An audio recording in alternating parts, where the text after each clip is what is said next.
بالله من الشيطان الرجيم بسم الله الرحمن الرحيم الحمد لله الذي هدانا لهذا وما كنا لنهتدي لولا أن هدانا الله لقد جاءت رسل ربنا بالحق والصلاة والسلام على رسول الثقلين محمود رب المشرقين والمغربين جد الحسن والحسين أبي القاسم محمد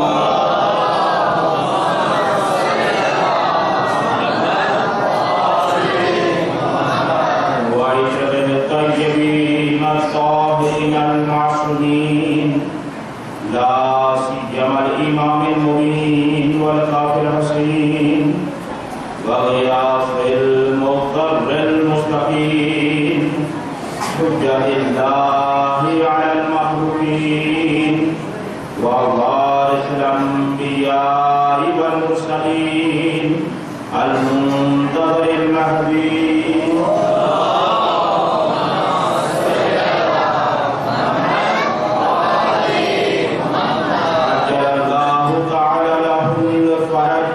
ولعنة الله على أعدائهم ومخالفيهم ومنكرين فضائلهم ومناقبهم أجمعين أما بعد فقد قال الله سبحانه وتعالى في كتابه المجيد بسم الله الرحمن الرحيم إنما وليكم الله ورسوله والذين آمنوا الذين يقيمون الصلاة ويؤتون الزكاة وهم راكعون صلوات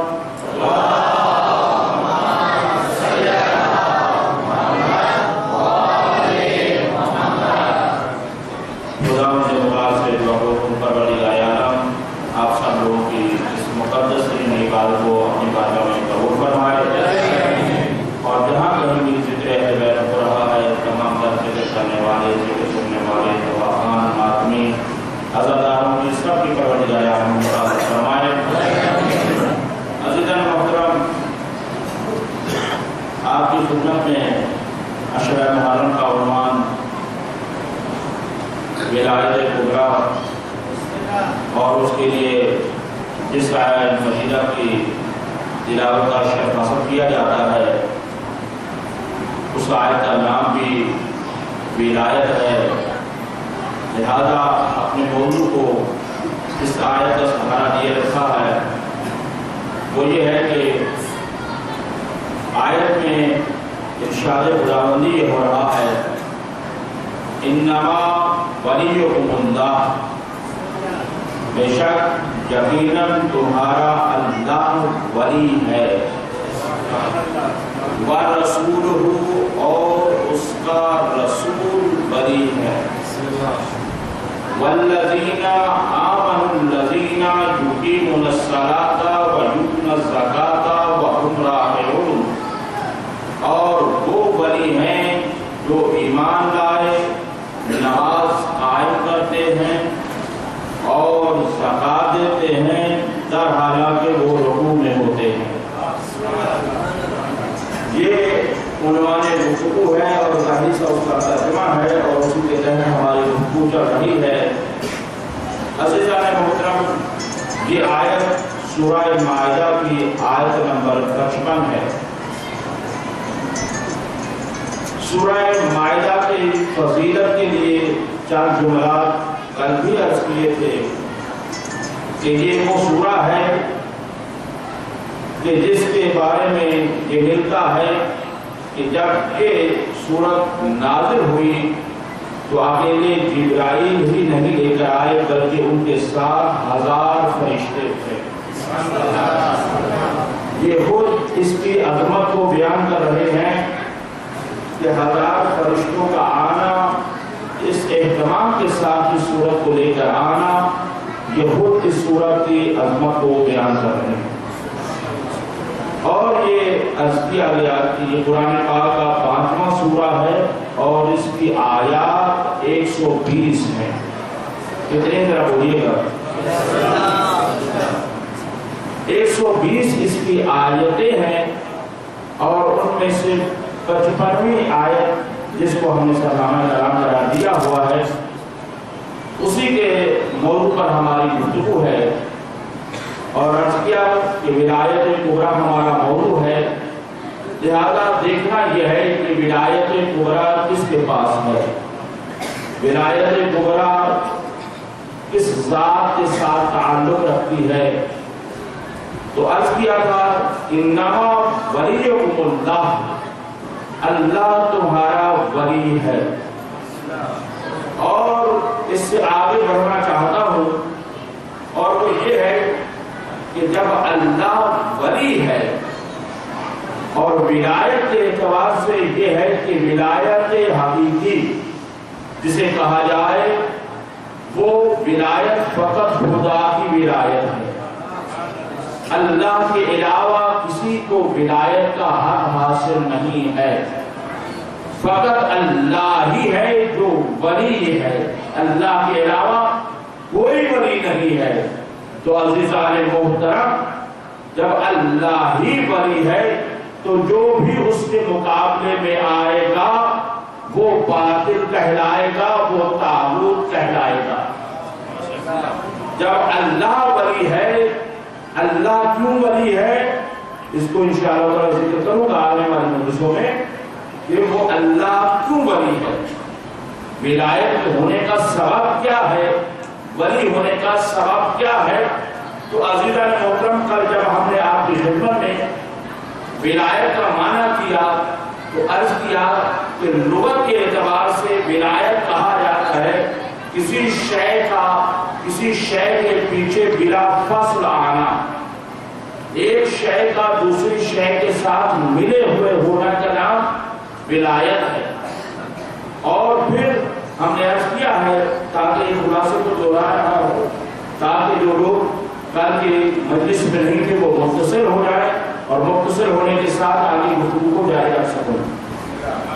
تو عزیزان محترم یہ ہم نے لغت کے اعتبار سے معنی کیا، جلدی جلدی دوہرا رہا ہوں تاکہ ذہن نشین بھی ہو جائے، کیونکہ بعض دفعہ ہم گفتگو سن لیتے ہیں، لطف اندوز بھی ہو جاتے ہیں، لیکن اس کے بعد جلد بھول بھی جاتے ہیں.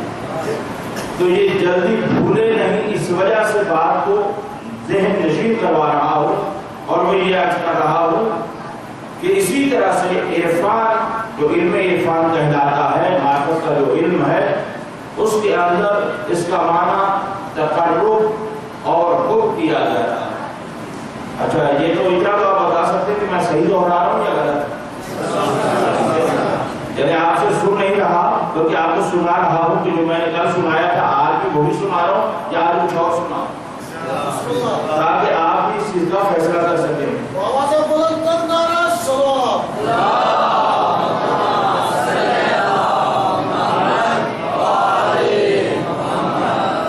تو عزیزو دوسرے مقام پر یہ ہے کہ علم کلام جس کو عرض کیا تھا کہ عقائد کا علم ہے، عقیدے کی گفتگو جس کے اندر کی جاتی ہے، تمام ملت اسلامیہ جس کو علم کلام کے نام سے پہچان دی ہے، اس کے اندر اس کا معنی تسلط اور حاکمیت ہے.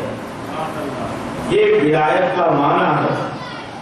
اب دیکھنا یہ ہے کہ اب گفتگو یہاں سے آغاز ہوگا، یہ اس کا خلاصہ تھا کل والی تقریر کا. اب یہاں سے آگے گفتگو بڑھے گی. وہ یہ ہے کہ کبھی انسان کو کسی شے پر تسلط اور حاکمیت یا ولایت ایک طرفہ ہوتی ہے اور کبھی دو طرفہ ہوتی ہے. غور ہے کبھی انسان کے لیے ایک طرفہ ولایت ہے، حاکمیت ایک طرفہ ہے، کبھی دو طرفہ ہے. ایک طرفہ کیسے؟ انسان کے پاس ولایت ہے جسے آپ اپنی زبان میں ون سائڈ کہیں گے کہ ایک طرفہ ہے، صرف ایک سائڈ ہے اور اسی سے انسان ولایت رکھتا ہے. تو اس کی سادہ سی مثال پیش کروں گا اور آپ تک بات واضح ہو جائے گی.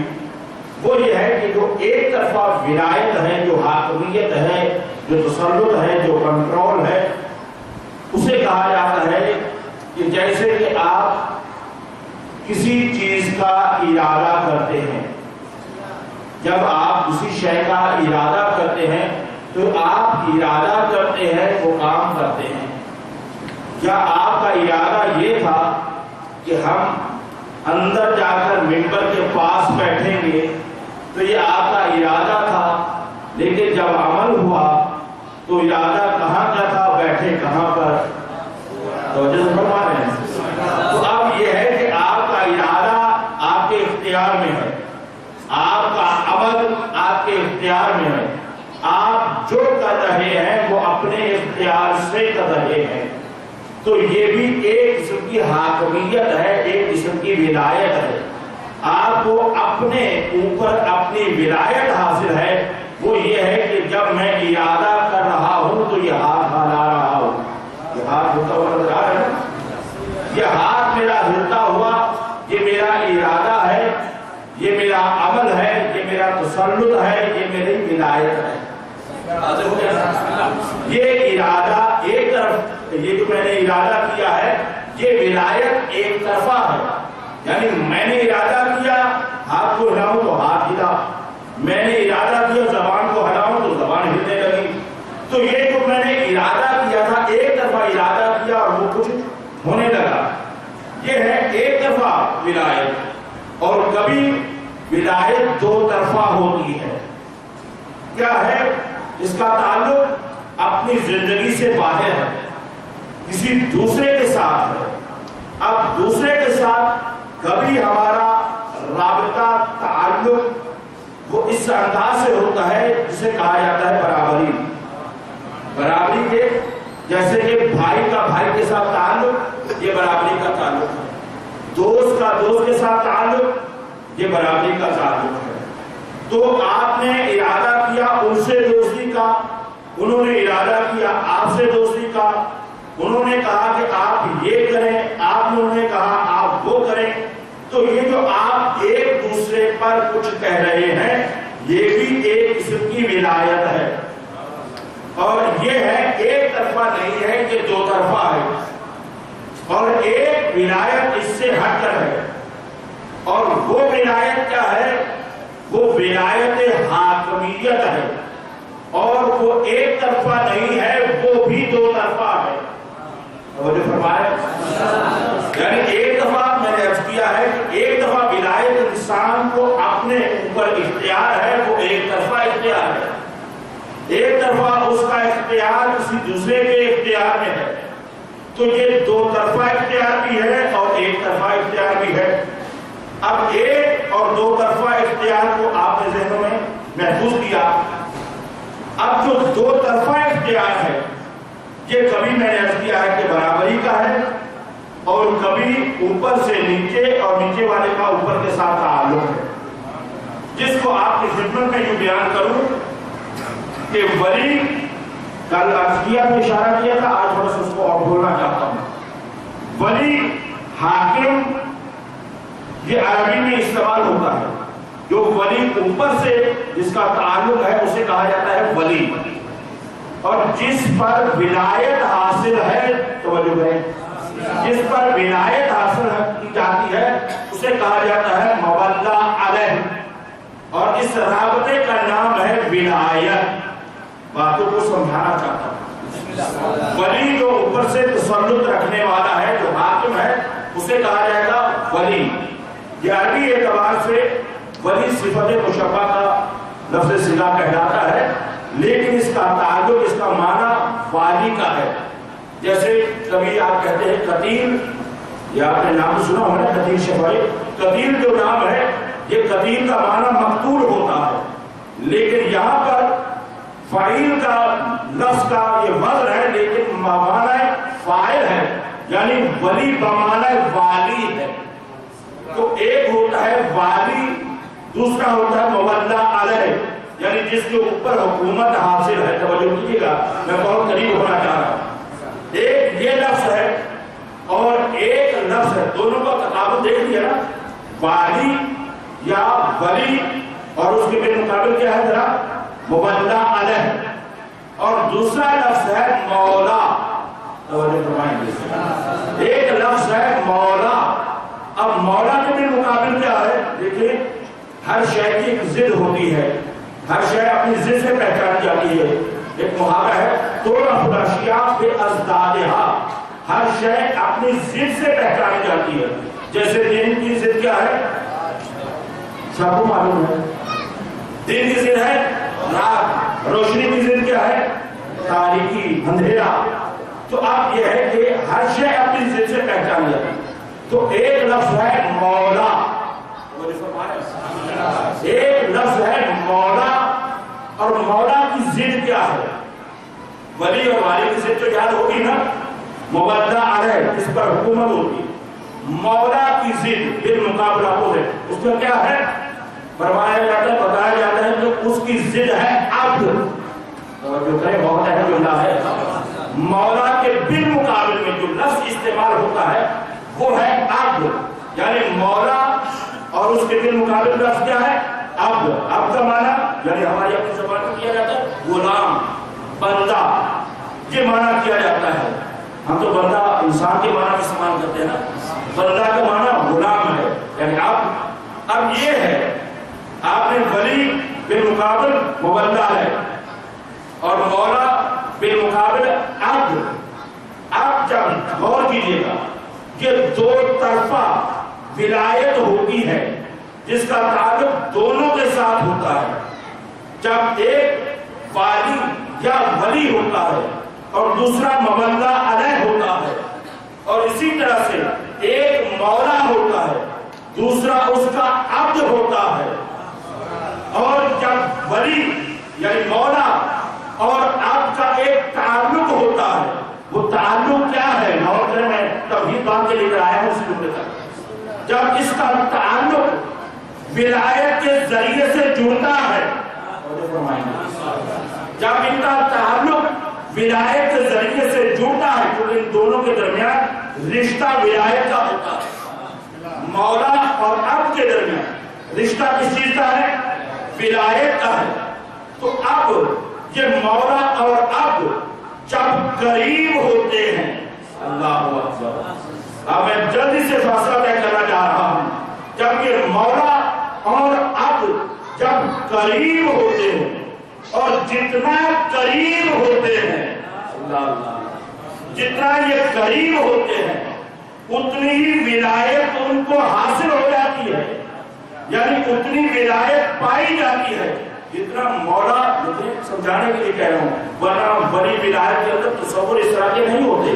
یعنی محسوسات کے ذریعے سے معقولات کو سمجھانا مشکل ہوتا ہے, لیکن میرا حل سمجھایا جاتا ہے.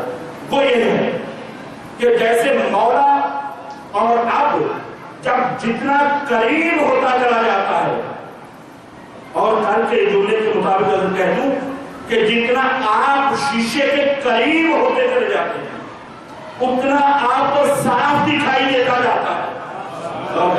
میں قریب کر دیا. اب ولایت اور مولا عبد یہ سارے ذہنوں میں باتیں آ گئی نا, یہ بہت اہم ہے. میں نے روک رکھا ہے, مجھے انتظار ہے کہ آپ کا ذہن مکمل طور پر تیار ہو تو وہ میں قیمتی جملہ آپ کے حوالے کروں. آپ مولا ان کے اتحاد درمیان تعلق کیا ہے ذرا بولیے گا, وہ ہمارا موضوع ہے. میرے آدھے لوگوں کو ابھی پتا ہے, بیٹھ کر یہاں پہ 5 منٹ بولتا ہوں ولایت کبریٰ ولایت کبریٰ, تب تو یاد ہو جائے گا. بھائیوں گھبرا کیوں رہے ہیں؟ اچھا یہ ہے کہ بہت سارے لوگوں نے مجھے کل دعوت بعد میں دی ہے, جہاں تھوڑے سے گھبرا کر انہوں نے مجھے دعوت تحسین بعد میں دی ہے. یہاں شرما رہے تھے کہ صاحب والا کیا کہے گا. بھائیو یہ جگہ شرمانے کی نہیں ہے, یہ تو اپنے آپ کو پیش کرنے کی جگہ ہے. سمجھ بات ہے. اچھا سمجھ میں بات, چلو خیر ہے. کئی لوگ ویسے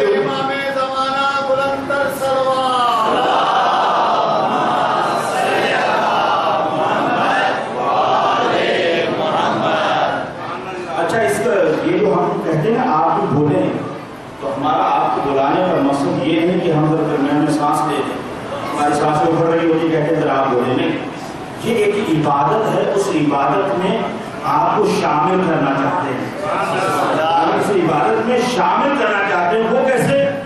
وہ یوں شامل کرنا چاہتے ہیں، میں نے اس بات کو وہاں روک دیا، پھر دوبارہ آؤں گا۔ کیوں شامل کرنا چاہتے ہیں؟ وہ اس لیے کہ پیغمبر کا ارشاد ہے، آپ میں سے تقریباً ہر ایک نے سنا ضرور ہے، اگر یاد نہیں تو سنا ضرور ہے، یہ مجھے یقین ہے۔ وہ یہ ہے کہ پیغمبر کا ارشاد ہے، سیدوا مجالسکم بذکر علی ابن ابی طالب، اپنی مجلسوں کو زینت دو علی علیہ السلام کے ذکر کے ساتھ، اپنے مجلسوں کو زینت دو علی علیہ السلام کے ذکر کے ساتھ۔ اب سوال میرا یہ ہے، جس وجہ سے میں آپ کو شامل کرنا چاہ رہا ہوں، سوال میرا یہ ہے کہ یہ جو حکم آیا ہے، پیغمبر کا حکم ہے کہ اپنی مجلسوں کو زینت دو علی علیہ السلام کے ذکر کے ساتھ، تو یہ کیا حکم صرف اور صرف خطیب کے لیے ہے یا ذاکر کے لیے ہے یا آپ کے لیے بھی ہے؟ یقیناً آپ کے لیے بھی ہے نا۔ تو یہ ضروری اب نہیں ہے کہ علی کا ذکر کرنے کے لیے ہم ممبر پر بیٹھے تو تب ہی علی علی ہو، نہیں، جہاں بھی بیٹھے ہو تب علی علی کرو۔ اور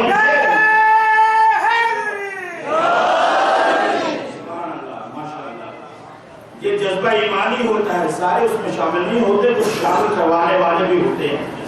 تو جزاک اللہ مولانا صاحب کو سلامت رکھے، پھر واپس پلٹنا ہے۔ جب بات تو ذہنوں میں ہے نا، ایک ہے مولا اور ایک ہے عبد، غلام، بندہ۔ یہ دونوں جب جتنے قریب ہوتے چلے جاتے ہیں، وہ جو ان کے درمیان رشتہ ہے، وہ رشتہ ولایت ہے، اور یہ رشتہ ولایت اتنا ہی قریب کرتا چلا جاتا ہے اور ہوتا چلا جاتا ہے، اور ولایت بڑھتی چلی جاتی ہے۔ اب آئیے قرآن سے پوچھتے ہیں، قرآن کے اندر ایک مولا اپنے بندے کو یاد کر رہا ہے۔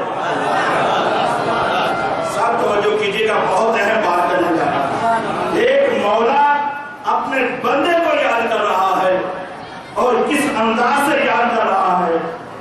اللہ، میں تو وحی میں ہوں بھائی، آپ سوچ رہے ہیں میں وحی میں ہوں۔ وہ یہ ہے کہ اللہ قرآن کے اندر ذکر کر رہا ہے، اور عجیب ہے وہ اللہ بھی اللہ اس انداز سے ذکر کر رہا ہے، خود کہہ رہا ہے، غور کریں، خود کہہ رہا ہے سبحان الذی، اللہ سبحان ہے، پھر بھی کہہ رہا ہے سبحان الذی اسریٰ بعبدہ، بابرکت ہے، پاک ہے وہ ذات جو اپنے بندے کو لے گئی۔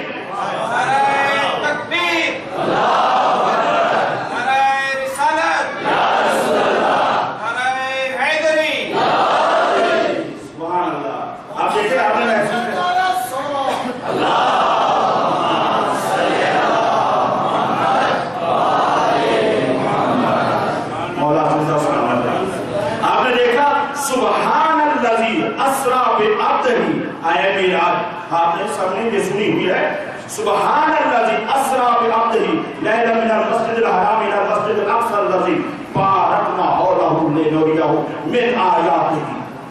بابرکت ہے وہ ذات، پاک ہے وہ ذات جو اپنے عبد کو لے گئی۔ لے بھی کب گئی؟ رات میں۔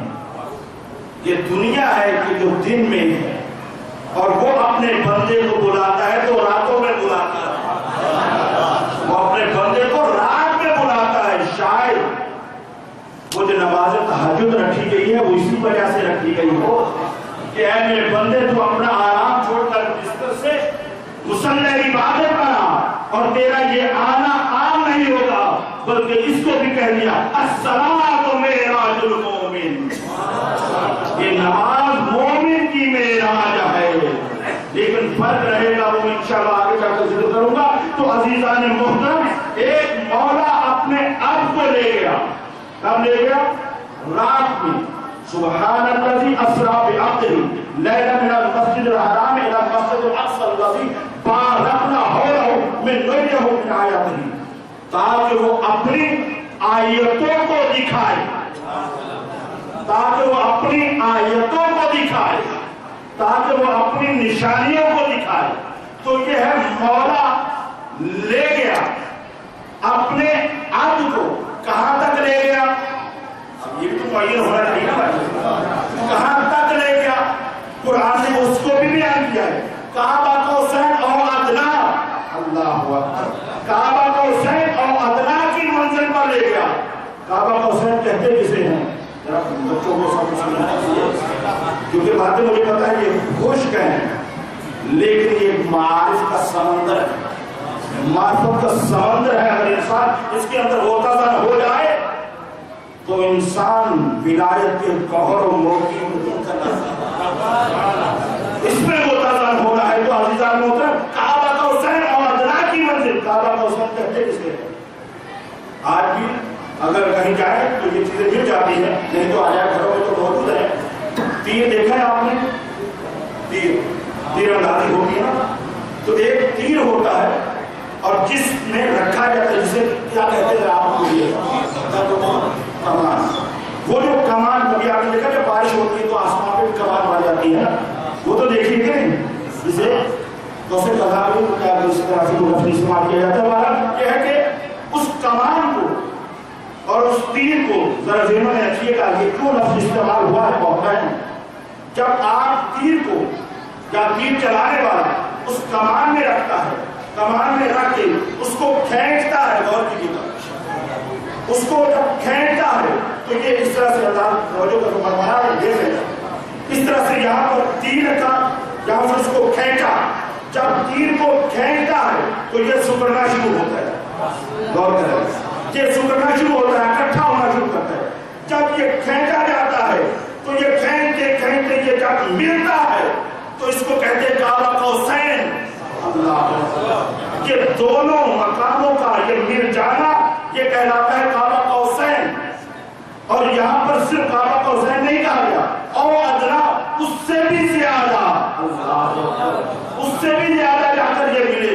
کعبہ قوسین کی تعبیر کو استعمال تو کیا گیا قرآن میں، کہ تیر کے ساتھ اس کا کیا تعلق ہے؟ جیسے تیر کا مار آپس میں مل جاتا ہے، معراج کا اس کے ساتھ کیا تعلق ہے؟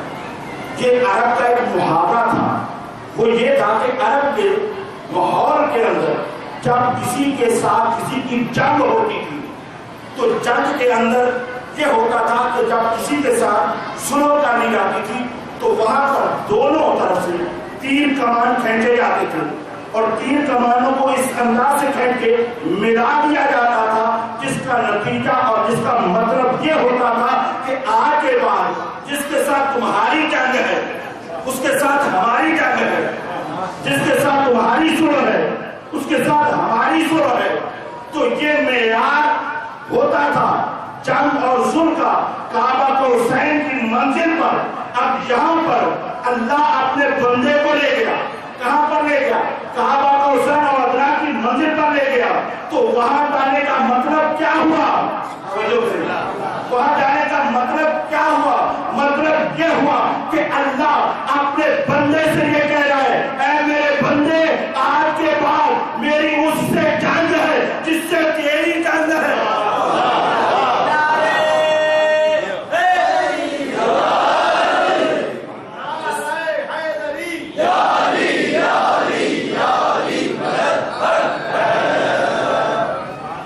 سمجھا سکوں یا نہیں سمجھا سکوں؟ کتابت شور مچانے کا نام نہیں ہے، اپنی بات کو سمجھانے کا نام۔ تو عزیزان محترم، میں نے عرض کیا ہے کہ وہاں پر اس تعبیر کو تمثیل کے ذریعے سے ثابت کرنے کا مطلب کیا ہے؟ میں نے کل ایک جملہ کہا تھا، اس کی تعریف کرنا چاہ رہا ہوں تاکہ فرق رہ جائے۔ قرآن کے اندر مجازات نہیں ہے لیکن تماثیل موجود ہیں۔ کسی کے ساتھ مثال دینا یہ موجود ہے، مثالیں موجود ہیں، اور یہ بھی تعبیر مثالی تعبیر ہے۔ تو یہ ہے کہ یہاں پر اللہ اپنے بندے سے یہ کہہ رہا ہے، غور کیجیے گا، میں نے خاص یہاں پر بھی نتیجہ دینا ہے۔ اللہ اپنے بندے سے یہ کہہ رہا ہے کہ اے میرے رسول، وہاں تک لے جانے کا اور اس تعبیر کا مطلب کیا ہے؟ مطلب یہ ہے کہ اے میرے بندے، اے میرے رسول، آج کے بعد جس کے ساتھ تیری جنگ میری جنگ، پہلے والے ذرا بولیے گا، جس کے ساتھ تیری سنو میری سنو، یہی مطلب ہے۔ جس کے ساتھ تیری جنگ اس کے ساتھ میری جنگ، جس کے ساتھ تیری سنو اس کے ساتھ میری سنو۔ تو عزیزان محترم، آپ نے توجہ فرمائی، یہ کس نے کہا؟ یعنی مقام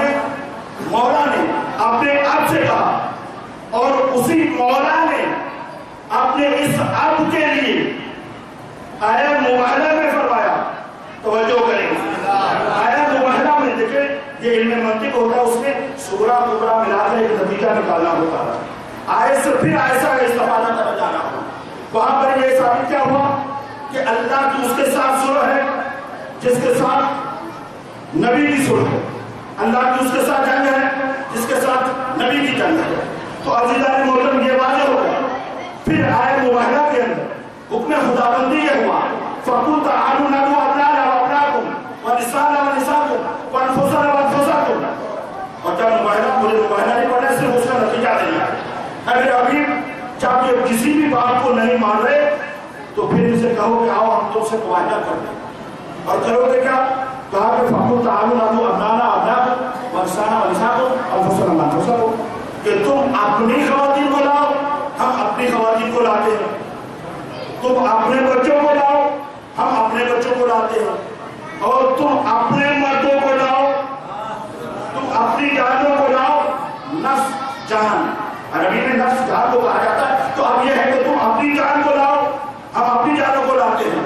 تو عزیزان محترم تمام مسلمانوں کا اس بات پر اتفاق ہے. غور کیجیے گا, اب تمام ملت مسلمان کا اس پر اتفاق ہے. میں عقیدے کی بہت بڑی مشکل کو حل کرنا چاہ رہا ہوں اور مولا سے مدد مانگتا ہوں. مولا آپ کی ولایت کے صدقے میں مجھے اس پہ میری مدد فرمائیے گا تاکہ آپ کی وکالت کر سکوں.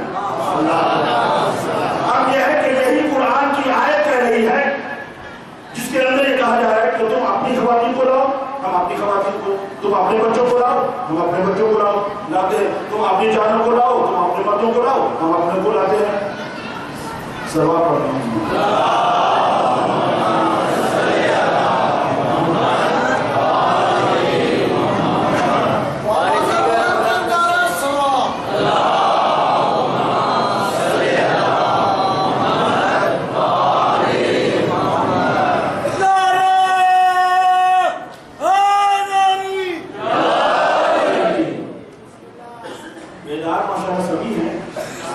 تو بات کہاں تک ہے؟ اور بات یہ ہے آیت مباہلہ کے اندر یہ حکم ہوا, تمام مسلمانوں کا اس بات پر اتفاق ہے.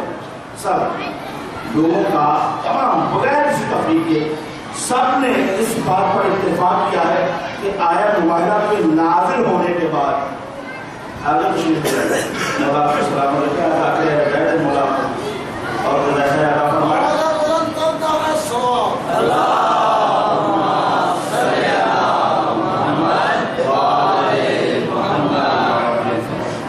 بات ذہنوں میں محفوظ ہے نا؟ گرمی واقعی کا کچھ زیادہ ہے لیکن جب آپ خاموش ہو جاتے مجھے لگتا ہے شاید بہت زیادہ گرمی لگ رہی ہے. نہیں دیا اس گرمی کا احساس نہیں ہونے دیا.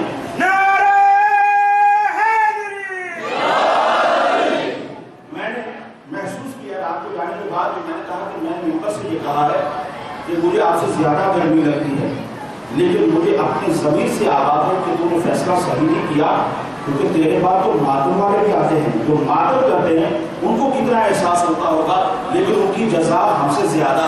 ممبر سے یہ کہہ رہا ہوں اور انسان سے کہہ رہا ہوں کہ جو ہم سے زیادہ اتنی گرمی کے باوجود ماتم داری کرتے ہیں ان کا اجر ہم سے کہیں زیادہ ہے. اور مولا ہے ماتم کو زندہ و سلامت رکھے.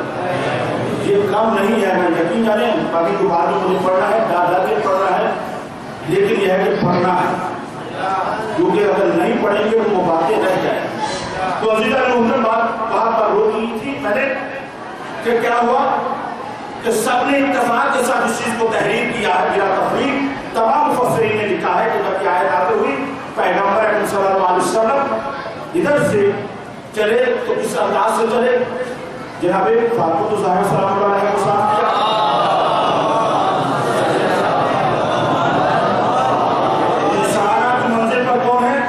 سیدہ ہیں. ابناء کی منزل پر کون ہے؟ حسنین ہے. ابناء کی منزل پر کون؟ حسنین ہے. انفسنا کی منزل پر کون ہے؟ ذرا بولیے گا. یہ دیکھو معلوم ہے مولا علی علیہ السلام بھی مولا علی علیہ السلام کو لے کر گئے ہیں انفسنا کی منزل پر. لیکن عجیب ہے, یہ سب سے بڑا ایک چیلنج بھی ہے کہ یہاں پر جتنے بھی لفظ آئے ہیں وہ سارے جمع کے آئے ہیں. لیکن اللہ کو اکبر مجھے چھوٹی سی اشارہ کرتا چلا جاؤں کہ آیت کے اندر نساء کا لفظ استعمال ہوا ہے، ٹھیک ہے، انفسنا کا لفظ استعمال ہوا ہے، یعنی سارے لفظ جمع کے استعمال ہوئے ہیں، لیکن جا رہے ہیں توجہ کریں ایک جناب سیدنا جا رہے ہیں، ایک تو خود اس آیت سے ثابت ہے کہ اگر رسول کی اور اگر بیٹیاں ہوتی تو وہ بھی چاہتی ہیں، یہ خود اس جگہ پر یہ ثابت ہے۔ اور ابنانا کی منزل پر کون ہے؟ حسن و حسین، اور انفسنا کی منزل پر کون ہے؟ فقط مولا علی، فقط مولا علی۔ یہی تو قرآن کا ایک اعجاز ہے کہ کوئی یہ نہ کہے کہ آیت کے اندر کی گنجائش ہی نہیں تھی، لیکن کیونکہ سچوں کی منزل تھی تو قرآن کی نظر میں جو سچے تھے وہ یہی، جو قرآن کی نظر میں سچے تھے وہ یہی، اور یہ چلے تو بس آپ نے دیکھا کہ انفسنا کی منزل پر، چاند کی منزل پر میرے مولا جا رہے ہیں۔ تو آپ ملائیے گا پہلے والے جملے کے ساتھ، اور جلدی سے سفر طے کر رہا ہوں، ملانا چاہ رہا ہوں۔ اب اللہ نے اپنے بندے کو بلایا تھا، سبحان اللہ سے اسراء بعبدہ، اپنے معراج پر بلایا، اور اس کے بعد کیا ہوا تھا؟ کعبہ کو سین اور اللہ کی منزل آ گئی۔ اس کا مطلب کیا تھا کہ جس کے ساتھ تمہاری جنگ اس کے ساتھ ہماری جنگ، جس کے ساتھ تمہاری سلو اس کے ساتھ ہماری سلو۔ اور اسی اللہ نے مولا علی کو نفس رسول کہہ دیا۔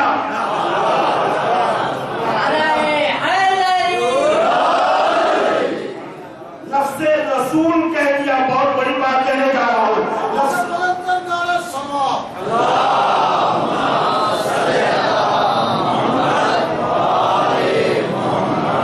نفس رسول کا مطلب آپ کے ذہنوں میں میں نے محفوظ کروایا ہے، وہ یہ ہے کہ اللہ یہی کہنا چاہتا ہے کہ اے میرے حبیب، جس کے ساتھ تمہاری جنگ اس کے ساتھ ہماری جنگ، جس کے ساتھ تمہاری سلو اس کے ساتھ ہماری سلو، اور اسی پیغمبر کا نفس ہے علی۔ تو نتیجہ یہ ہوا کہ جس نے علی سے جنگ کی، جس نے علی سے جنگ کی، اس نے رسول سے جنگ کی۔ نفس رسول ہے بھائی، یہ کوئی روایت نہیں ہے، بعد میں کوئی کہے گا کہ یہ راوی ضعیف ہے، اگر کسی کے ذہن میں قرآن ضعیف ہو تو اس کا اپنا مقدر ہے، لیکن یہ ہے کہ یہ تو آیت ہے، یہ نفس رسول ہے۔ تو اب جس نے علی سے جنگ کی اس نے رسول سے جنگ کی، اور جس نے رسول سے جنگ کی اس نے اللہ سے جنگ کی۔ تو اب تاریخ میں دیکھو کہ کس کس نے علی سے جنگ کی۔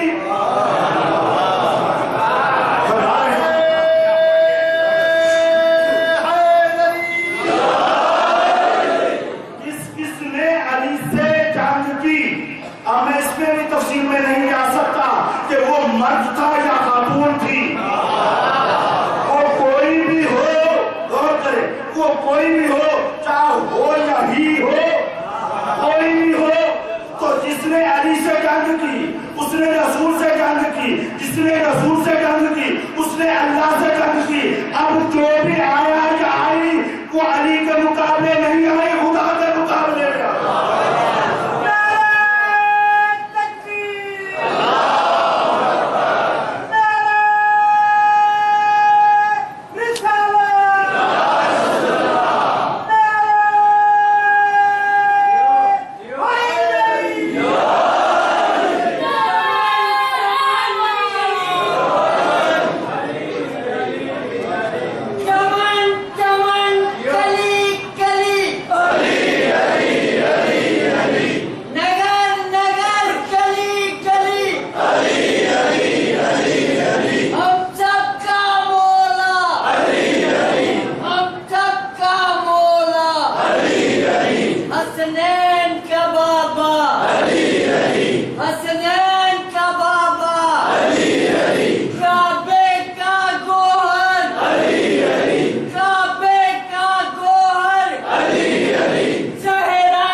بھائی یہ نعرے مجلسوں کا حصہ ہے، اور ان نعروں سے جو مجلسیں زندہ ہیں، ورنہ وہاں چلے جائیں مقام پر جاتے ہیں تو مسجد کے مینار کو ہل جاتے، مجمع نہیں ملتا، اسی وجہ سے ادھر سے اٹھ جائے محرم میں آ کر ہمارے یہاں شریف پڑھتے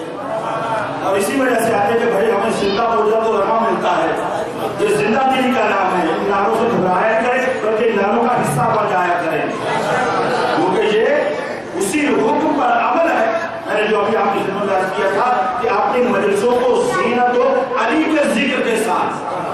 تو یہ نعرہ علی کا ذکر ہے کہ نہیں؟ یقین ہے.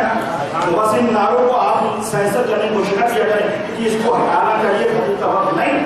انہیں کی وجہ سے یہ پیغام آگے پہنچتا ہے. تو بہرحال یہ ابھی میں نے آپ کی خدمت میں پیغام پہنچایا قرآن کی آیات سے استفادہ کرتے ہوئے کہ یہ ہے عبودیت کی منزل. پھر وہاں پہ رک رہا ہوں. وہ یہ ہے کہ ایک مولا اپنے عبد کو لے گیا. اب جتنا میں نے عرض کیا ہے جتنا عبد اور مولا ایک دوسرے کے قریب ہوتے ہیں اتنی ولایت بڑھتی ہے. اور اگر اس منزل تک چلا جائے، اگر اس منزل تک چلا جائے جسے قاب قوسین اور ادنیٰ کی منزل کہا جائے تو یہ وہ مقام ہے جس سے آگے کوئی حد نہیں ہے، اس سے آگے کوئی حد نہیں ہے. تو اب اس کی طرف سے جب کوئی حد نہیں ہے، اس کی طرف سے کوئی حد نہیں ہے، تو پھر عزیزوں ولایت کی بھی کوئی حد نہیں ہے.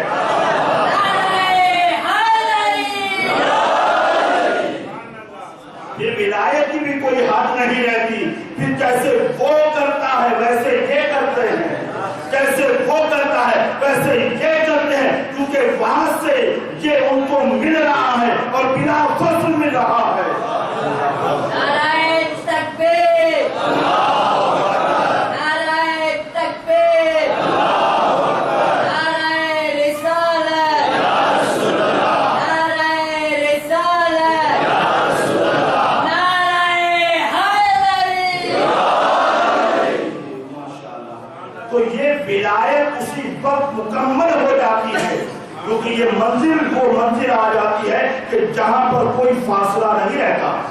جب فاصلے ختم ہوتے ہیں تو ولایت مکمل ہو جاتی ہے، اور جب ولایت مکمل ہوتی ہے تو پھر اس انداز سے کوئی فرق نہیں رہ جاتا.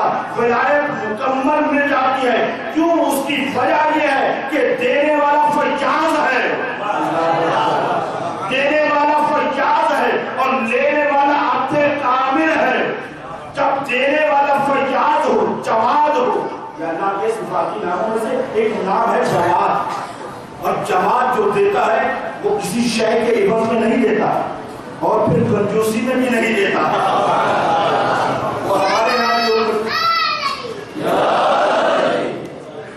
وہ دنیا داری ہے. وہ سوچتا ہے کہ اگر میں نے مسجد کو چندہ دے دیا تو میرے پاس کیا بچے گا، ہمیں مجلس میں حصہ ڈال دیا تو ہمارے پاس کیا بچے گا. یہ تو شکر کرنے کے حساب سے ہمیں مسجدوں کے چندے اور اماموں کے چندے سے ہی ہمارا امتحان ہو جاتا ہے کہ ہم کتنے اپنے آپ کو مومن سمجھتے ہیں. تو بھارت یہ ہے کہ جب اس انداز میں ہے کہ وہ ذات ولایت تام دے دیتی ہے اور یہ ولایت تام دے رہتی ہے.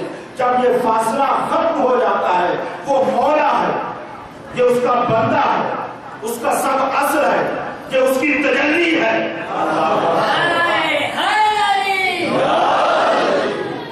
ویسے میں نے سوچا ہے کہ ایک سخت ہے لیکن چند لوگوں نے میرا حوصلہ بڑھایا ہے تو میں نے مشکل ویسے شروع کی ہیں. کیونکہ دیکھیں دنیا کی بات تو سارے ہی کرتے ہیں. ایک بار ہم سامنے آیا مولا علیہ السلام نے تلوار نکالی ساکھلم کر دیا نعرہ ہے یہ تو سب کچھ چلتا ہے.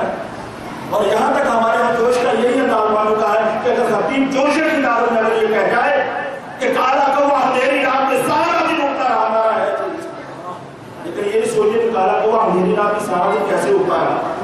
تو اس پر جوش خطابت میں ہم نے اپنا مثال بنا لیا ہے. ہم نے خندق و خیبر سے ہٹ کر مولا کو سوچا ہی نہیں ہے. یہ ہماری بے بسی ہے اور ہمارے ملکوں کی بے بسی ہوتی ہے. میں اسی وجہ سے الحمدللہ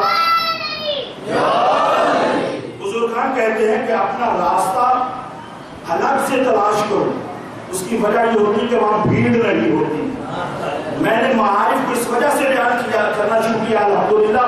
اس کی وجہ یہ ہے کہ بعض زمینی باتوں میں انہیں کوئی بس پیش کر کے اپنے نعرے لگوا رہے ہیں، ہمارا وہ بھی ضروری ہے. وہ الگ بات ہے کہ جب ہم زمین کی بات کرتے ہیں تو تب بھی ان کا کوئی ساری نہیں دیتا، اور جب وہاں کی بات کرتے تو پھر وہاں تو ہوتا ہی کوئی نہیں ہے. تو یہ ہے کہ اب یہاں پر آپ نے محسوس کر دیا کہ پیغمبر عبد ہے، اللہ مولا ہے. اب اور مولا کے درمیان جب فاصلہ ختم ہو جاتا ہے، ولایت مکمل مل جاتی ہے، یہی عرض کیا نا، ولایت مکمل میں جاتی ہے، ولایت کا تعلق وہی معنی جو قرب کا معنی کیا تھا عرفان میں کہا گیا، اور اسی طرح سے یہ ہے کہ کسی بھی معنی میں لغت کے اعتبار سے دے تو تبھی پہلا فصل کا نام آتا ہے، عرفان کے معنی سے دے تو قرب اور حب کا معنی کیا تھا وہ بھی آتا ہے، اگر آپ ایک کلام میں چلے جائیں تو حاکمیت کا معنی آتا ہے وہ بھی یہاں پر صدق آتا ہے، تو سارے کے سارے صدق آتے ہیں۔ تو یہ تھا کہ یہاں پر آپ نے دیکھا مولا اور اب کے درمیان، پھر میں بات سے بات کو ملانے جا رہا ہوں، وہ یہ ہے کہ جہاں پر فاصلے ختم ہوتے ہیں، جتنی عبودیت بڑھتی ہے اتنی ولایت بڑھتی ہے، جتنی عبودیت بڑھتی ہے اتنی ہی ولایت بڑھتی ہے، فاصلے ختم ہوتے ہیں۔ تو عزیزان محترم اسی انداز میں میرے مولا، بات کو فاصلے لانا توجہ کریں، میرے مولا پیغمبر کو اللہ نے کہا سبحان اللہ سے اسرا پہ آتے ہیں، یعنی پاک ہے وہ ذات جو اپنے بندے کو لے گئی راتوں رات۔ تو عزیزوں یہاں پر پیغمبر کے لیے کہا گیا آپ کو لے گئی۔ دوسرے مقام پر بہت جلدی سے کہنے جا رہا ہوں، دوسرے مقام پر میرے مولا نے ارشاد فرمایا، میرے مولا نے ارشاد فرمایا انا عبد من عبید محمد، کہ میں رسول کے غلاموں میں سے ایک غلام ہوں، یعنی میں رسول کا غلام ہوں۔ اللہ اکبر، آج تو یہ نعرے بھی لگتے ہیں نا کہ رسول کے غلام ہیں، تو یہ نعرے لگانا اور بات ہے، اپنے آپ کو ثابت کر کے دکھانا اور بات ہے۔ اور یہاں پر تو آپ دیکھیں کہاں سے بات کہاں تک آ رہی ہے۔ اللہ نے رسول کو کہا میرا بندہ ہے، علی نے اپنے لیے یہ ارشاد فرما دیا انا عبد من عبید محمد، میں محمد کے غلاموں میں سے غلام ہوں۔ تو جب آپ نے دیکھا یہاں پر پیغمبر مولا، علی عبد، اور یہاں پر ان کا پھر قرب دیکھیں، ان کا قرب یہ ہے، میں پھر یہاں پر پورا واقعہ نہیں پڑھتا، آپ نے پس منظر جنہوں میں یہ باتیں محفوظ ہیں، صرف اشارہ کرنے جا رہا ہوں۔ یہاں پر بھی عبد اور مولا اتنا قریب ہے، اتنا قریب ہے، آپ ذرا قریب ہو جائیے، یہ قریب ہے، آئے سلام پڑھ کے آگے آ جائیں۔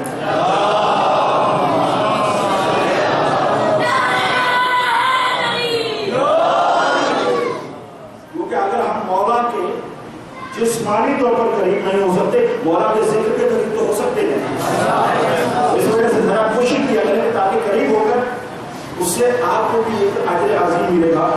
تو عزیزان محترم پیغمبر کے لیے اللہ نے کہا، علی علیہ السلام نے پیغمبر کے لیے کہہ دیا انا عبد من عبید محمد۔ اب یہ عبد کتنا پیغمبر کے قریب ہے، کتنا قریب ہے، تیار ہے ذہن؟ پیغمبر کے لیے اتنا قریب ہے، غور کریں سب میں یہ پیغمبر کے اتنا قریب ہے کہ جب شب ہجرت آتی ہے تو یہ پیغمبر کے بستر پر سو جائے تو ساری رات کافر نبی سمجھتے رہے۔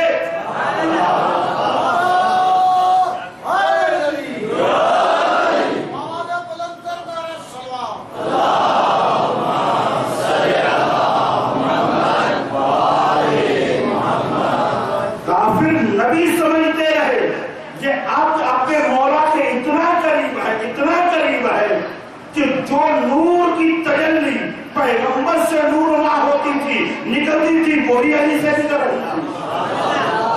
تو آپ نے دیکھا یہ کتنا قریب ہے۔ تو اب وہ جو ولایت اللہ سے نبی تک آئی تھی، اللہ سے نبی تک آئی تھی، کوئی نبی سے منتقل کہاں پر ہو رہی ہے؟ علی کی طرف۔ تو اب عزیزان محترم اسی لیے تو قرآن نے آواز دی ہے، میں متصل ہو رہا اپنے موضوع کے ساتھ پھر سے دوبارہ، اسی لیے قرآن نے اسی بات کو مکمل کر کے سمجھانا چاہا ہے، خلاصہ نہیں بیان کرتا۔ قرآن ایک کلی حکم دیتا ہے، جزیات کو ہمیں خود تلاش کرنا، ان جزیات کو ملائے تو کلی حکم مل جاتا ہے۔ اب یہاں پر ابھی ہم نے کیا کہا؟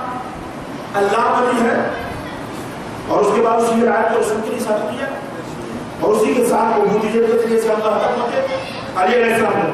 اور قرآن نے کیا کہا؟ انما ولیکم اللہ، اللہ تمہارا ولی ہے، ورسولہ، اور اس کا رسول ولی ہے۔ والذین آمنوا الذین یقیمون الصلاۃ ویؤتون الزکاۃ وہم راکعون، اور وہ ولی ہے جو ایمان لائے اور اس کے بعد نماز کو قائم کیا، زکات کو ادا کیا، در حالت وہ حالت رکوع میں تھے. تو وہ کون سی ذات ہے؟ وہ علی کی ذات ہے. ادھر سے علی اور نبی عبودیت کی منزلوں کو طے کرتے ہیں. اللہ ان کو ولایت دیتا رہا. ہم سب کا مولا ہم سب کا مولا حسنین کا بابا حسنین کا بابا کعبے کا گوہر کعبے کا گوہر زہرا کا شوہر زہرا کا شوہر نعرہ حیدری نعرہ حیدری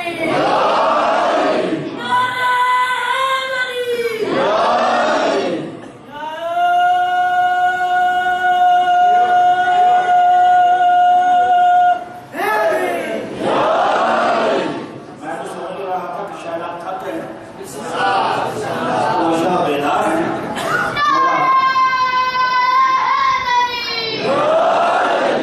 اگر بیدار ہے تو پھر آگے بڑھتے. اگر تھک گئے تو یہی چھوڑ دو، کیونکہ مجھے خبر میں تو ہونے والے ہیں بیان کرتے ہوئے. وہ الگ بات ہے کہ بعض دیر سے آتے ہیں، کیا کریں. یہ ہم نے اپنی ایک روش طریقہ بنا لیا ہے. بعض مجلس سے آتے ہیں، ان کی مجبوری ہے، اور بعض یہ اقبال ہمیشہ دیر سے آتا ہے. ہاں، لیکن یہ ہمیشہ کے لیے اچھا نہیں ہے. کہیں ایسا نہ ہو کہ مولا پہلے پہنچ جائے اور ہم بعد میں پہنچیں. یہ اچھا تو نہ ہو نا. وہ مولا خود ہو یا مولا کا ذکر ہو، فرق تو نہیں کرتا نا. تو عزیزان محترم، بس یہ ہے کہ آگے بڑھتا ہوں. میں نے کل آپ سے وعدہ بھی کیا تھا اور اپنی بات کے ساتھ بات کو مجھ بھی کرتا ہوں.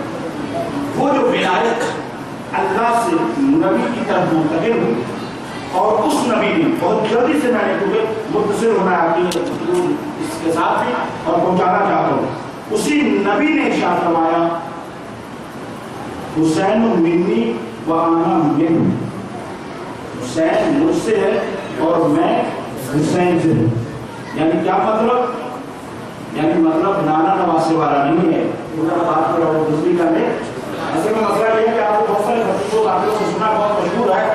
وہ یہی ہے کہ اس حدیث کو سمجھ نہیں پاتے تو پھر کہہ دیتے ہیں کہ پیغمبر کا ارشاد ہے حسین منی وانا من الحسین. یہ بھی تعبیر ہے، بابر ملک کی تعبیر ہے. بارہ جو مشہور ہے اسی کا سہارا لے لیتے ہیں، حسین منی وانا من حسین.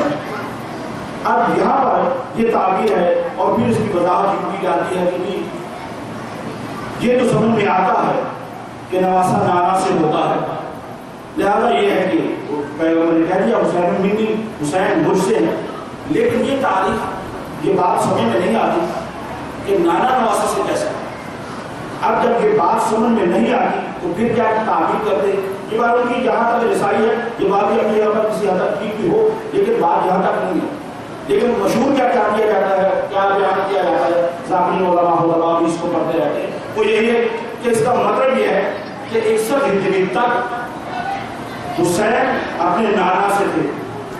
لہذا یہ ہے کہ اس تعبیر کو کہا گیا کیونکہ وہاں پر ذکر مٹ رہا تھا 61 ہجری سے لے کر، کیونکہ حسین علیہ السلام نے پیغمبر کے ذکر کو بچایا ہے، لہذا یہاں پر نانا نواسا سے ہوتا ہے. یہ بیان کیا جاتا ہے. لیکن میں نے کہا نا کہ میں معارف پڑھنے کا عادی ہوں. میں یہاں کی باتیں نہیں کرتا جو دنیاوی طور پر جہاں پر عام لوگوں کی سوچیں ختم ہوتی ہیں، وہاں پر معارف کا سلسلہ شروع ہوتا ہے. تو معارف کے سلسلے کو مد نظر رکھا جائے تو پیغمبر یہ جو ارشاد فرما رہے ہیں، توجہ کیجیے گا، پیغمبر جو یہ ارشاد فرما رہے ہیں حسین منی وانا من حسین، میں حسین مجھ سے ہے، میں حسین سے ہوں. دنیا اس بات میں الجھ گئی کہ نانا سے نواسا ہوتا ہے، نواسا سے نانا نہیں ہوتا. غور کریں، دنیا اس بات میں الجھ گئی. جب الجھ گئی تو کسی نتیجے تک نہ پہنچی تو تعبیرات کی منزل میں آ گئی. لیکن یہاں پر جو پیغمبر ارشاد فرما رہے حسین منی وانا من حسین، اس کا مطلب یہ نہیں کہ جو تم بیان کر رہے ہو، اس کا مطلب کوئی اور ہے. وہ یہ ہے کہ یہ بات یہاں کی نہیں ہے، یہ بات یہاں کی نہیں ہے. حسین منی وانا من حسین، یہ بات یہاں کی نہیں ہے. عزیزو توجہ کریں گے، یہ بات یہاں کی نہیں ہے، یہ بات وہاں کی ہے جہاں نہ کوئی نانا ہے نہ نواسا ہے.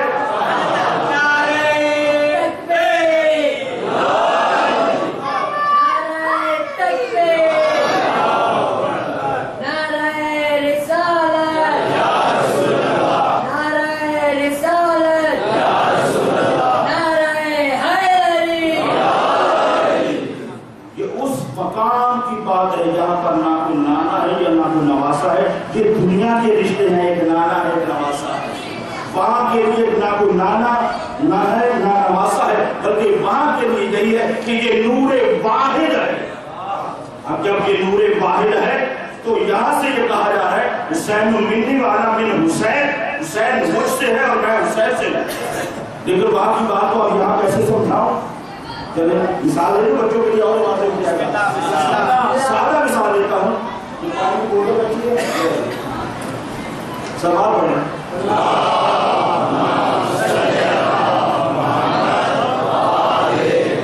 لیکن میں نے عرض کیا معقولات کو محسوسات کے ذریعے سے سمجھایا جا رہا ہے.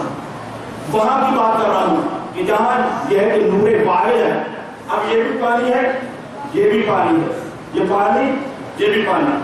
اس پانی کو کس سے دیا گیا؟ اس پانی کو کس سے دیا ہم نے؟ اس بوتل سے دیا. پانی اس کا حصہ اس پانی میں آنے کے بعد توجہ فرما رہے ہیں. یہ ممبر کے تقاضوں کے خلاف میں باتیں کر رہا ہوں، اس طرح سے کوئی سمجھاتا نہیں ہے، لیکن ہمیں بچوں کو سمجھانا تو ہے نا، تاکہ یہ باتیں وہ جو عام سطحی سی باتیں ہیں، چھوٹی چھوٹی باتیں انہیں میں نہ الجھ جائیں. اس وجہ سے سمجھانے جا رہا ہے، ورنہ تو لے کر گلاس نمبر پر نہیں بیٹھتا ہے. سمجھا رہا ہوں توجہ سے. عزیزان محترم یہ بھی پانی ہے، یہ بھی پانی ہے، لیکن گلاس میں پانی کہاں سے آیا؟ بوتل سے آیا. اب یہ پانی دونوں مل کر توجہ کریں، یہ پانی دونوں مل کر یہ کہہ سکتے ہیں، یہ پانی کہہ سکتا ہے میں اس پانی سے ہوں، یہ پانی کہہ سکتا ہے میں اس پانی سے ہوں. اس میں کوئی عزیزوں جھوٹ نہیں ہے. اسی لیے تو کیونکہ وہ نور واحد تھا، اسی وجہ سے کہا حسین منی وعلی من حسین. دنیاوی رشتوں میں نہ ہونا چاہنا، ہم سب کا نور ایک ہے.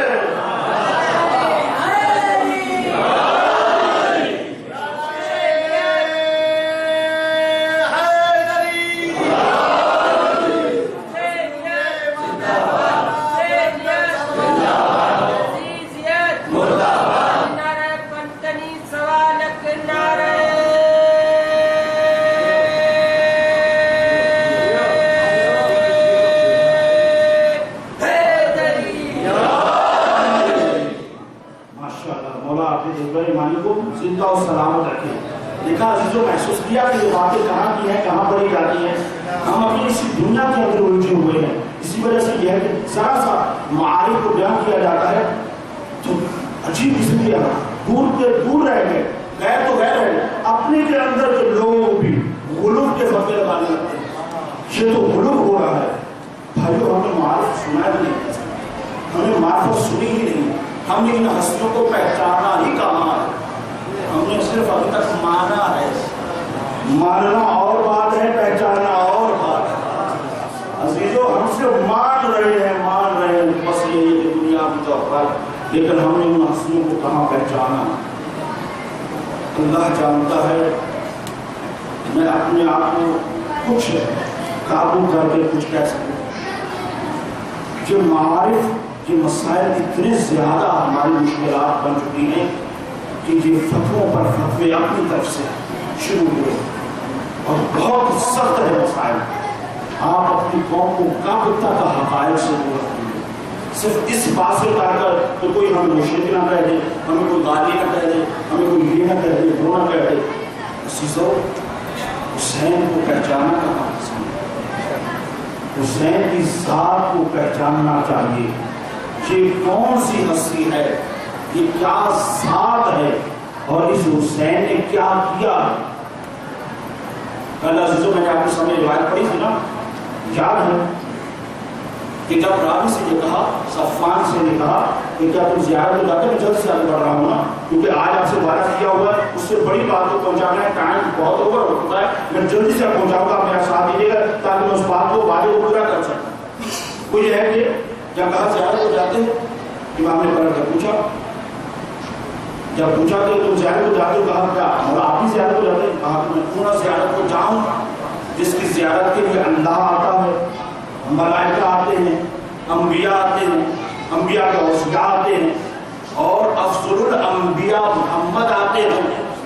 جب یہ ارشاد فرمایا تو یہاں پر آپ نے کل میں نے اس کی وضاحت کی ہے کہ اللہ جس کی زیارت کرے. اب زیارت کرنے کا مطلب دیکھنا نہیں ہوتا.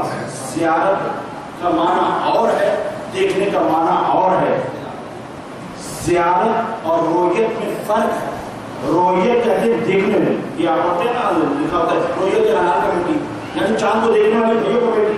رویت میں اور کیا ہے کہ فرق ہے اس حوالے سے کہ آپ محسوس کریں اس بات کو کہ رویت دیکھنا ہے، زیارت قریب ہونا ہے، مائل ہونا ہے، متوجہ ہونا ہے.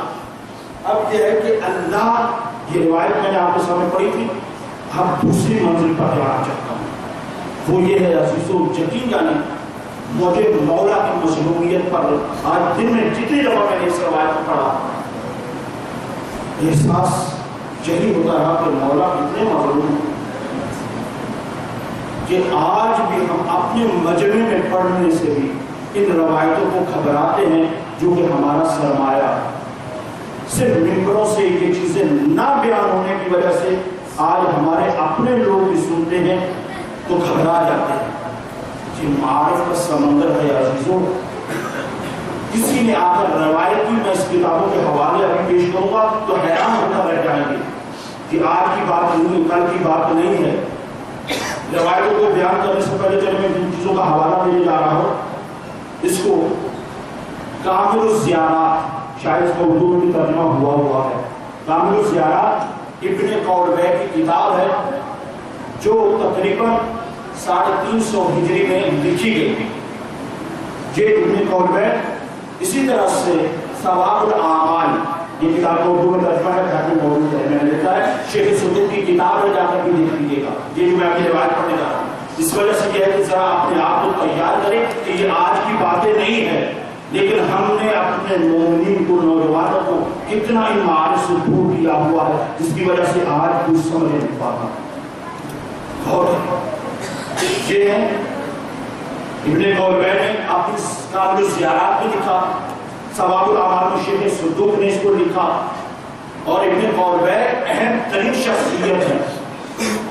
محمد بن یعقوب کلینی جو صاحب کتاب الکافی ہیں، ان کے شاگرد ہیں ابن قولبے اور شیخ مفید کے استاد ہیں. یہ اتنی معتبر ترین شخصیت ہے.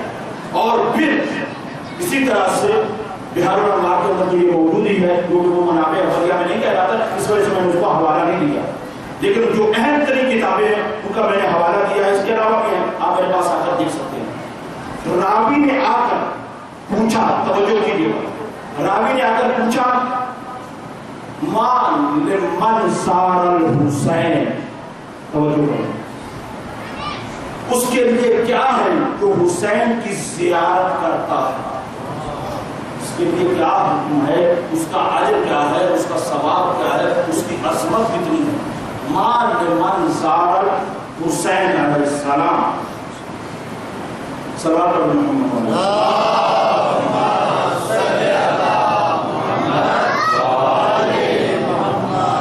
میں نے کل بھی عرض کیا، میں اس طرح سے دل کر رہتا ہوں کہ کوئی لفظ رہ نہیں جائے، ورنہ کہ الحمدللہ یاد نہیں روایتیں، لیکن پھر بھی کوشش کر رہا ہوں کہ دیکھ کر آپ تک بات کو پہنچاؤں. کیا نسل ہے؟ مان لمن زار الحسین، جو بھی حسین علیہ السلام کی زیارت کرے اس کا کیا اجر ہے، کیا ثواب ہے، اس کی کیا عظمت ہے، وہ کتنی بلند ہے. اچھا، اس کے راوی زید بن ہشام، یہ اس کے راوی ہیں، انہوں نے اس کو بیان کیا ہے. بڑی بڑی معتبر ترین کتابوں کا میں نے حوالہ دیا ہے. جواب سنیں گے. یہ روایت 6 امام سے بھی ہے اور یہ روایت 8ویں امام سے بھی ہے، تھوڑی سی تعبیر کے ساتھ. اور آج ہمیں اس میں معراج کرنا ہے. توجہ کریں، بہت اہم روایت کر کے میں کہا تھا کہ کل اگر آپ نے یہ میرا جذبہ کر بڑھایا تھا تو آج میں نے اس سے بڑھ کر معرفت کی. یہ روایت آپ کے سامنے شروع کی ہے. ذرا بیدار کیجیے گا، سماعت پڑھ کے.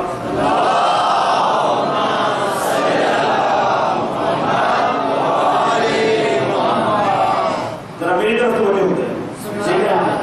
اب یہ ہے عزیزو، اب ہر بندے کا چہرہ میں پڑھ رہا ہوں اور دیکھیں میرے ساتھ سفر کیجیے گا. روایت ہے، یہ کسی مولوی ذاکر خطیب یا کسی فقیہ کا بھی جملہ نہیں ہے. فرمایا کیا ہے؟ لمن زار الحسین، جو بھی حسین علیہ السلام کی زیارت کرے اس کے لیے کیا حکم ہے. امام جعفر صادق علیہ السلام فرماتے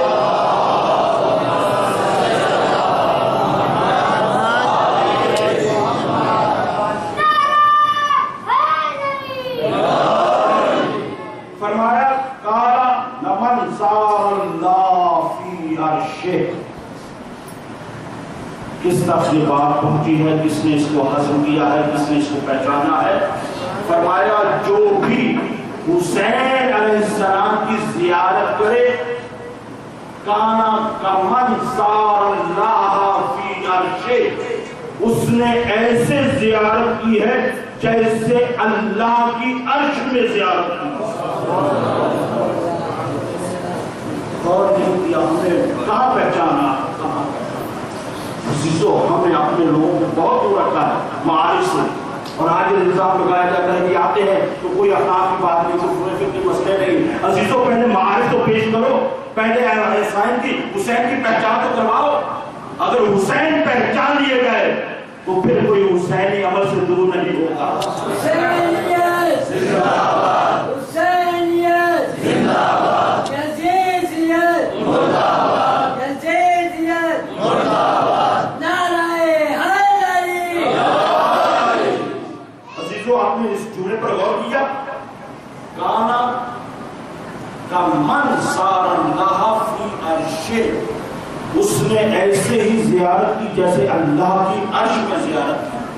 راوی نے آگے بڑھ کر کہا وَلِمَنْ سَارَ أَحَدًا مِنْكُمْ، اور کوئی عام میں سے کسی کی زیارت کرے، آپ باقی جو اہل بیت ہیں ان میں سے اگر کسی کی کوئی زیارت کرے تو اس کا اجر کیا ہے، اس کی عظمت کیا ہے؟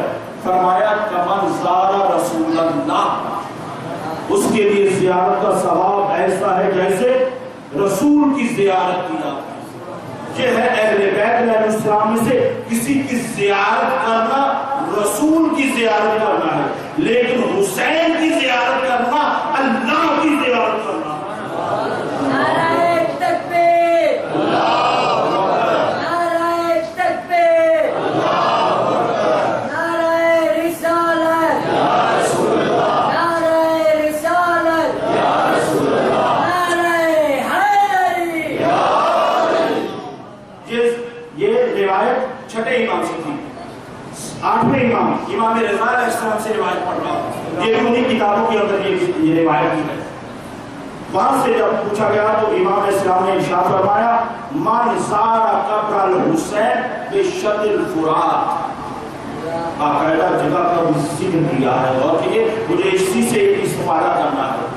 من زار قبر الحسین بشط الفرات، جو بھی فرات کے کنارے جا کر حسین علیہ السلام کی قبر کی زیارت کرے، کمن سارا، توجہ کیجئے گا، کمن سارا فوق، کمن سارا اللہ فوق عرشہ، اللہ اکبر، یہ روایت کے فرمایا کہ جو بھی جا کر زیارت قبر حسین کی کرے گا اس زیارت کا ثواب ایسے ہے جیسے اللہ کی زیارت عرش کے اوپر کرے۔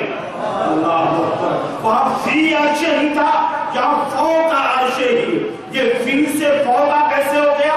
یہ معرفت سے ہوا ہے، جتنی معرفت بلند ہوگی اتنا فوق ہو جائے گا۔ تو آپ نے عزیزوں محسوس کر لیا کہ یہ حسین کی زیارت اللہ کی زیارت ہے، اللہ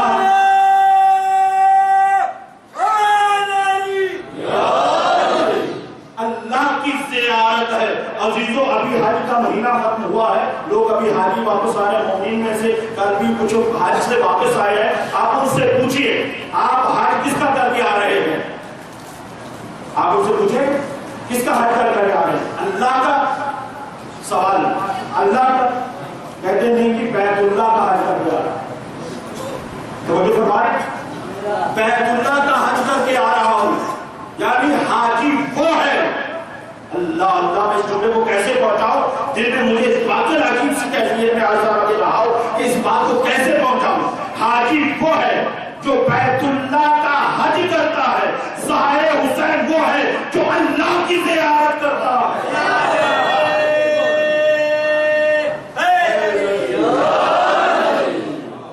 جو اللہ کی زیارت کرتا ہے۔ تو عزیزان محترم آپ نے توجہ فرمائی کہ یہ کربلا کی سرزمین، کربلا قبر حسین کربلا میں تو ہے نا، تو جو کربلا میں قبر کی زیارت کرتا ہے تو کربلا کی زمین، اب کربلا کی زمین نہ رہی، توجہ فرمائیں، کربلا کی زمین زیارت کے بعد کربلا زمین نہ رہی، وہ عرش بن گئی، کربلا کی زمین عرش بن گئی، حسین کی زیارت اللہ کی زیارت بن گئی۔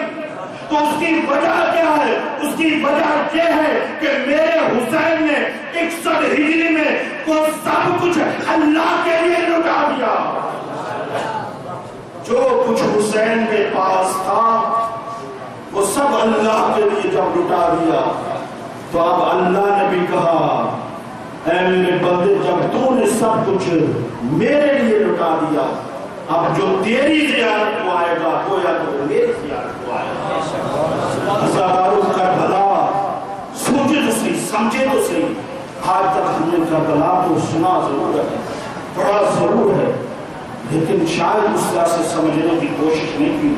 بلال حسین نے کیا کیا یہ 3-4 گھنٹوں کے اندر؟ کیا کیا کہ جس کی زیارت کا ثواب، جس کی زیارت کی عظمت اللہ کی زیارت بن جائے؟ کیا یہ مذاق ہے؟ لیکن میرے مولا حسین نے جب وہ سب کچھ دے دیا تو پھر اللہ نے بھی وہ مقام دے دیا۔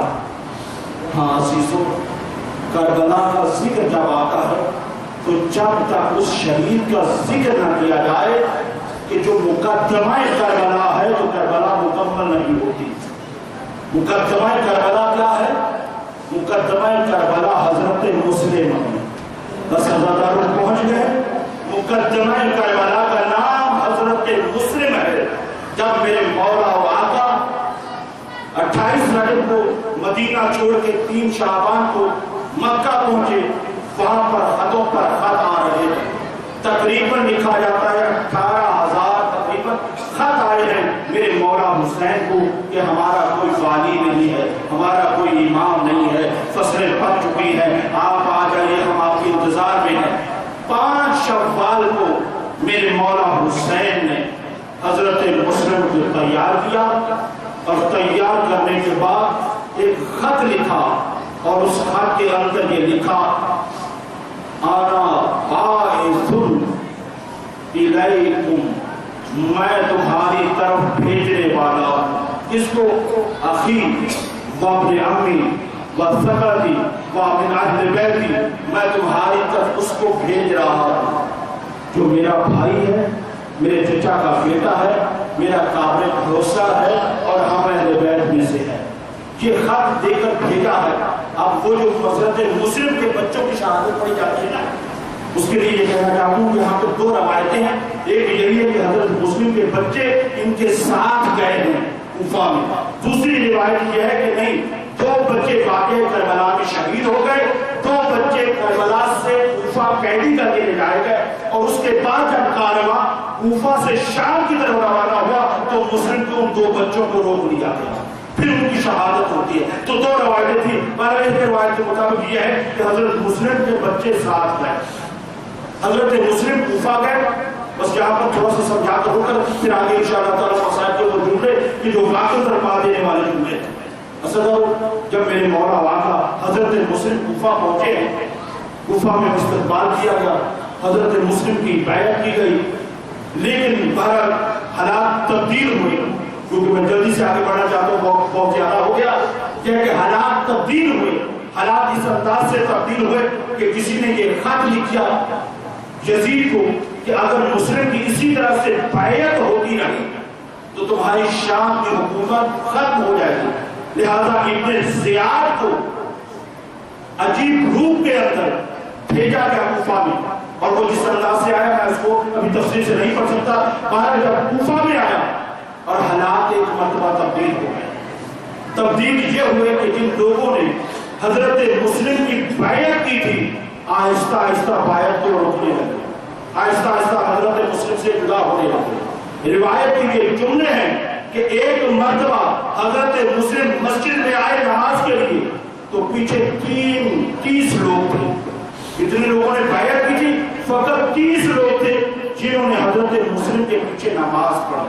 حضرت مسلم نے نماز پڑھائی، وہاں سے دروازے کی طرف روانہ ہوئے، تھوڑا سا باہر نکلی تھی ابھی مسجد سے کہ پیچھے مڑ کر دیکھا تو 10 افراد تھے۔ روایت کے جملے میں نظر آؤ 10 افراد تھے، لیکن جو ہی تھوڑا سا آگے بڑھے، اب جو مسلم نے مڑ کر دیکھا